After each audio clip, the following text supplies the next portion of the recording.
ಎಲ್ಲರಿಗೂ ನಮಸ್ಕಾರ. ಎಲ್ಲರಿಗೂ ಒಂದು ವಿಷಯ ತಿಳಿಸಾತೀನಿ. ಅದು ಏನು ವಿಷಯಪ್ಪ ಅಂತಂದ್ರೆ, ಈ ಗಾಡಿ ಲೋನ್ ತಗೊಳ್ಳೋರಿಗೆ ಈ ವಿಷಯ.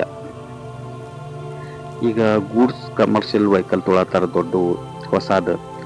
ಅದು ನಾವು ಕ್ಯಾಶ್ ಕೊಟ್ರೆ 18ರಿಂದ 19 ಲಕ್ಷ ಬೀಳ್ತೈತಿ. ಲೋನ್ ಮೇಲೆ ಒಂದು 25-26 ಲಕ್ಷ ಬೀಳ್ತೈತಿ. ನಾವು ಯಾರ್ದೋ ಮಾತು ಕೇಳಿ ಕಮರ್ಷಿಯಲ್ ಗೂಡ್ಸ್ ವೆಹಿಕಲ್ ಈ ಫೈನಾನ್ಸ್ನವ್ರು ತಗೊಳ್ರಿ ಅಂತ ಗಂಟು ಬಿದ್ದು ಕೊಡ್ತಾರೆ. ಶೋರೂಮ್ದವ್ರು ತಗೋರಿ ಅಂತ ಹೇಳಿ ಗಂಟು ಬಿದ್ದು ಕೊಡ್ತಾರೆ. ನೀವು 1 ಲಕ್ಷ ತುಂಬ್ರಿ, ನಾವು ಕೊಡ್ತೇವಿ, ಉಳಿದಿದ್ದೆಲ್ಲ ನಾವು ಲೋನ್ ಮಾಡ್ತೀವಿ ಅಂತೇಳಿ ನಮಗೊಂದು ಆಸೆ ಕೆಡಿ, ಒಂದು ಆಸೆ ಕಚ್ಚಿ ಅವ್ರು ಗಾಡಿ ತೊಗೊಳಕ್ಕೆ ಹಚ್ತಾರೆ. ಅವರು ನಾವು ತಗೋತೇವಿ. ತಿಂಗಳ ಒಂದು 45,000 - 50,000 ರೂಪಾಯಿ ಲೋನ್ ಬರ್ತೈತಿ. ಲೋನ್ ತುಂಬೋದಕ್ಕತಿ ನಾವು 6 ತಿಂಗಳ, 1 ವರ್ಷ, 1.5 ವರ್ಷ ತುಂಬ್ತೀವಿ. ಅಟ್ಲೀಸ್ಟ್ ಒಂದು 2 ವರ್ಷ ತುಂಬ್ತೀವಿ. ಅದು 5 ವರ್ಷ ಲೋನ್ ಇರ್ತೈತಿ. ನಾವು ಒಂದು ವರ್ಷ, 1.5 ವರ್ಷ, 2 ವರ್ಷ ತುಂಬ್ತೀವಿ. ಆ ನಂತರ ಏನಾಕತಿ, ನಮ್ಗೆ ಇನ್ಶೂರೆನ್ಸು, ಟಯರ್, ಆಮೇಲೆ ಪಾಸಿಂಗ್ ಏನೋ ಒಂದು ಸಮಸ್ಯೆ ಬಂದು ನಮ್ಗೆ ಲೋನ್ ತುಂಬಕ್ಕೆ ಆಗಂಗಿಲ್ಲ. ಫೈನಾನ್ಸ್ನವ್ರು ಬರ್ತಾರೆ, ಗಾಡಿ ಸೀಸ್ ಮಾಡಿ ಅವರು ಯಾರಡಿಗೆ ತೊಗೊಂಡು ಹೋಗ್ತಾರೆ. ನಮಗೆ ಮತ್ತೆ ಅದನ್ನು ಸೀಸ್ ಮಾಡಿದ ಗಾಡಿನ ಬಿಡಿಸ್ಕೊಳಕ್ಕೆ ಆಗಂಗಿಲ್ಲ. ನಾವೇನಂತ ತಿಳ್ಕೊತೀವಿ, ಫೈನಾನ್ಸ್ನವ್ರ ಗಾಡಿ ತೊಗೊಂಡು ಹೋದ್ರೆ ಹೋಗ್ಲಿ ಬಿಡ, ಏನಾಗೋದೈತಿ, ಗಾಡಿ ಹೋದಾರಲ್ಲ, ಏನು ಹೋದ್ರೆ ವೈಬಲ್ ಬಿಡು ಅಂತೇಳಿ ನಾವು ಈ ಥರ ಥಿಂಕ್ ಮಾಡ್ತೀವಿ. ಆದ್ರೆ ಫೈನಾನ್ಸ್ನವ್ರು ಗಾಡಿ ಹೋದ್ರು ಮುಗಿದೋತು ಅಲ್ಲಿಗೆ ಅಂತೇಳಿ ನಾವು ಒಟ್ಟು ತಿಳ್ಕೊಬಾರ್ದು.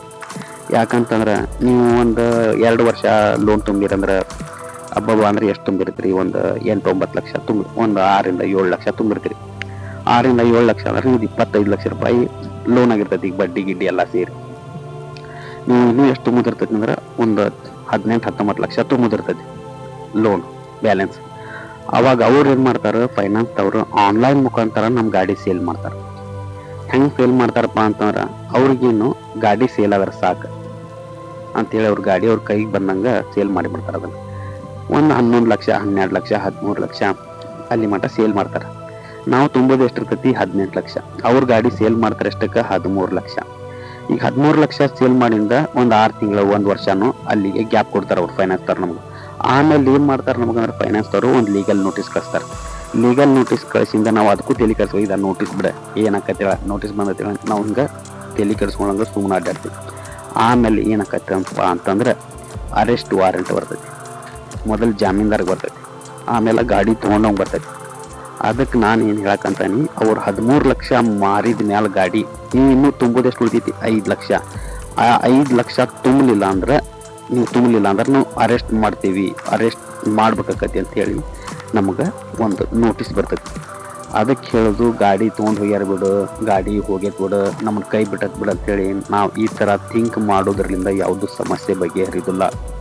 ನಿಮಗೆ ಶಕ್ತಿ ಮೀರಿ ನಾನು ಅದನ್ನು ಲೋನ್ ತುಂಬ್ತಾನೆ, ನಾ ಅದನ್ನು ಹೆಂಗಾರೆ ಸರಿಪಡಿಸ್ತಾನೆ, ನಾ ಇದನ್ನು ಏನಾರೆ ಒಟ್ಟು ಒಂದು ಹಂತಕ್ಕೆ ತರ್ತಾನೆ ಅನ್ನುವಂಥ ಮನಸ್ಥಿತಿ ಒಳಗಿದ್ರೆ ಮಾತ್ರನೂ ಗಾಡಿ ತಗೊಳ್ಳೋ ವಿಚಾರ ಮಾಡ್ರಿ.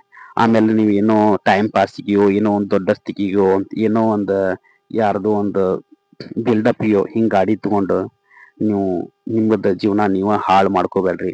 ಆಮೇಲೆ ಅದು 5 ಲಕ್ಷ ರೂಪಾಯಿ ನೀವು ತುಂಬೋ ಮಟ ಅವರು ಬ್ಯಾಲೆನ್ಸ್ 5 ಲಕ್ಷ ರೂಪಾಯಿ ನೀವು ತುಂಬೋ ಮಟ ಅವರು ನಿಮ್ಮನ್ನ ಬಿಡಂಗಿಲ್ಲ. ಆ 5 ಲಕ್ಷ ರೂಪಾಯಿ ತುಂಬಲಿಲ್ಲ ಅಂದ್ರೆ ನಿಮಗೆ ಅರೆಸ್ಟ್ ವಾರೆಂಟ್ ಬರ್ತೈತಿ, ಅರೆಸ್ಟ್ ಮಾಡ್ತೀವಿ ಅಂತ ಹೇಳ್ತಾರೆ. ಇದ್ರಾಗ ಮುಖ್ಯವಾಗಿ ನಾ ಹೇಳೋದಂದ್ರೆ, ಇದ್ರಾಗ ಜಾಸ್ತಿ ಸಮಸ್ಯೆ ಆಗೋದು ಜಾಮೀನ್ದಾರಿಗೆ. ಅದಕ್ಕೆ ನಾ ಏನು ಹೇಳಕಂತಾನೆ ಅಂತಂದ್ರೆ, ನಿಮಗೆ ಹೇಳೋದು ಏನಂತಂದ್ರೆ, ನೀವು ಲೋನ್ ತಗೋಬೇಕು, ಮಾಡಬೇಕು ಏನೋ ಒಂದು ವಿಚಾರ ಇದ್ರು ನೀವು ಅದನ್ನೆಲ್ಲ ನಿಭಾಯಿಸ್ಕೊಂಡು ಹೊಕ್ಕೇನಿ, ಅದನ್ನ ಲೋನ್ ತುಂಬತಾನೆ, ಎಂಥ ಪರಿಸ್ಥಿತಿ ಎಂಥ ಕಷ್ಟ ಬಂದ್ರು ನಾನು ಅದನ್ನ ನಿಭಾಯಿಸ್ಕೊಂಡು ಹೋಗ್ತೇನೆ ಅನ್ನೋದಂಗಿದ್ರೆ ಮಾತ್ರ ನೀವು ಲೋನ್ ತಗೋರಿ, ಗಾಡಿ ತಗೊಳ್ರಿ, ಮಾಡ್ರಿ. ಇಲ್ಲಾಂದ್ರೆ ದಯವಿಟ್ಟು ಅಂತ ಹುಚ್ಚತನಕ್ಕೆ ಹೋಗ್ಬೇಡ್ರಿ ಅಂತ ಈ ಒಂದು ವಿಡಿಯೋ ಮಾಡಿ ನಿಮ್ಗೆ ಹೇಳಕಂತಾನೆ. ನಾನು ಒಂದು 4-5 ಗೂಡ್ಸ್ ವೆಹಿಕಲ್ ಅದಾವು. ಇದ್ರ ಅನುಭವ ನಾವು ಉಂಡನಿ. ಅದನ್ನ ತುಂಬ್ಕೊಂತ ನನ್ನ ಹಳೆ ಗಾಡಿ ಇವ್ರನ್ನ ಕಾರಣಕ್ಕೆ ಹಳೆ ಗಾಡಿ ತುಡಿಸಿ ಹೊಸ ಗಾಡಿ ಲೋನ್ ತುಂಬ್ಕೊಂತ ಮ್ಯಾನೇಜ್ ಮಾಡ್ಕೊಂತ ನಾವು ಒಂದು ಲೋನ್ ಮುಟ್ಸೇನಿ. ಆದ್ರೆ ಏನೈತಲ್ಲ, ನೀವು ಒಂದು ಗಾಡಿ ತಗೊಂಡು ಅದ್ರ ಮೇಲೆ ಲೋನ್ ಮುಟ್ಟಿಸ್ತಾನೆ, ಮಾಡ್ತಾನೆ, ಲೋನ್ ತುಂಬ್ತಾನೆ ಅಂತ ಹೇಳಿ ನಿಮ್ ತಲೆಯಾಗ ಅದು ವಿಚಾರ ಇದ್ರ, ಅದು ನಿಮಗೆ ಮಾಡತ್ತೇನೆ ಅನ್ನೋ ಕಾನ್ಫಿಡೆನ್ಸ್ ಇದ್ರೆ ಮಾತ್ರ ಮಾಡ್ರಿ, ಇಲ್ಲಾಂದ್ರೆ ದಯವಿಟ್ಟು ಮಾಡಕ್ ಹೋಗ್ರಿ ಅಂತ ಹೇಳಿ ಈ ವಿಡಿಯೋ ನಾನು ಮುಗ್ಸಕಂತಾನೆ. ಎಲ್ಲರಿಗೆ ನಮಸ್ಕಾರ.